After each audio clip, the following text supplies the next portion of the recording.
Good morning students. I am Sunita Manchanda. हम पहले स्पर्श के 2 चैप्टर कर चुके हैं, जिसमें दुख का अधिकार और रैदास कविता। तो रैदास में कुछ बच्चों को डाउट्स थे, तो उन्होंने मुझे जो मैसेज किया था तो वह मैं आपके डाउट्स क्लियर करने जा रही हूँ।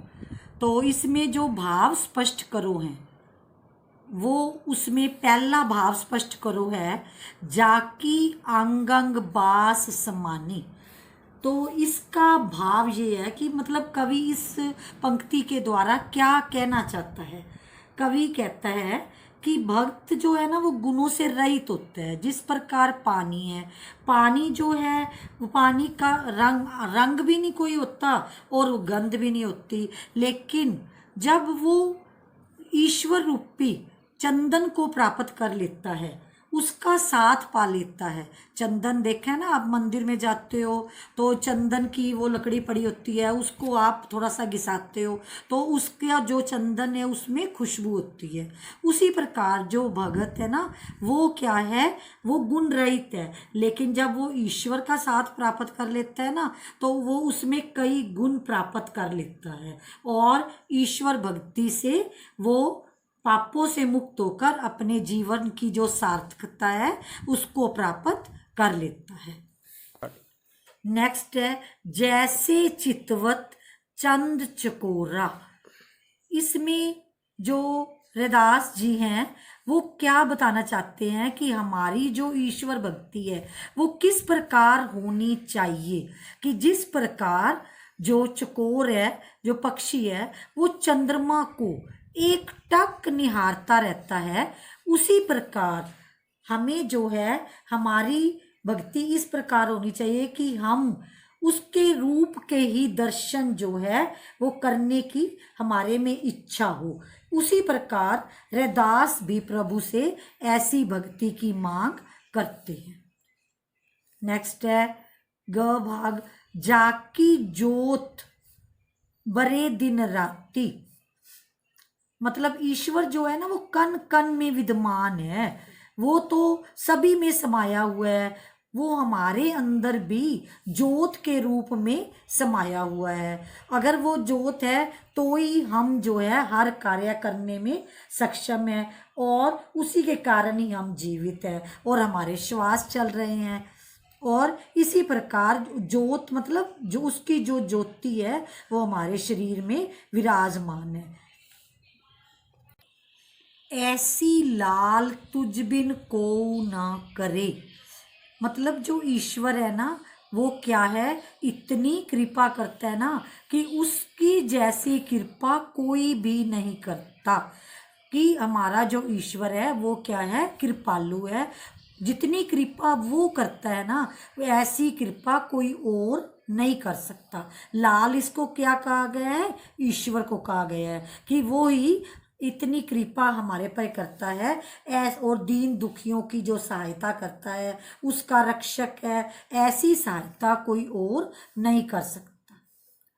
नेक्स्ट है नीचों ऊंच करे मेरा गोविंद काहू ते ना डरे।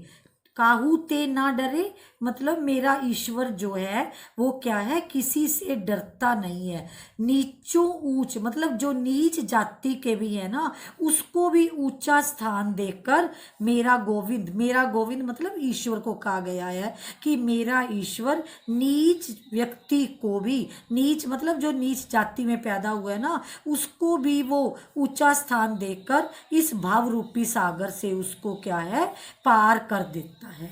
तो इसके भाव स्पष्ट करो में तो आपको ये समझ आ ही गया होगा। और केंद्रीय भाव ये होता है कि रैदास ने इन पदों का मतलब क्या क्या सोच कर क्या वो हम चाहते हैं, किस केंद्रीय भाव को लेकर उन्होंने इस 2 पदों को लिखा है।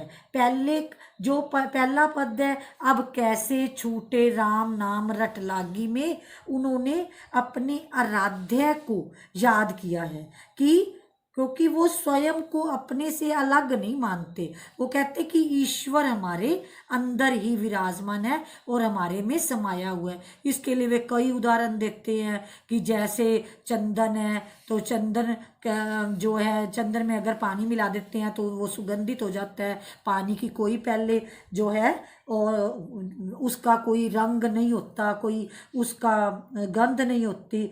उन्होंने अपने आप को मोर भी माना है, चकोर भी, बाती भी, धागा भी, सोना भी और तथा सेवक कहते हैं। और प्रभु को क्या कहा है कि प्रभु को कहा है घनश्याम, चांद, मोती, सुहागा और क्या है, स्वामी माना है। और दूसरे पद में ऐसी लाल तुझ बिन कोऊ ना करे, इसमें वो भगवान को, जो ईश्वर को क्या कहते हैं कि वो बहुत कृपालु है। जैसी कृपा वो करते हैं वैसी कोई और नहीं कर सकता। वो जब कृपा करते हैं ना तो वो क्या है, ऊंच नीच कोई ये भेदभाव नहीं देखते कि ये अमीर व्यक्ति है या गरीब व्यक्ति है। किसी को भी जो है ना, वो किसी के कुल के आधार पर वो कृपा नहीं करते, बल्कि वो उसकी भक्ति को देख, हमारी भक्ति को देखते हैं। तो हम भाव रूपी सागर से ना पार करते हैं। उन्होंने ना कईयों पर कृपा की है, जैसे नामदेव, कबीर, त्रिलोचन, सदना सेन, ये सभी निमन जाति के थे।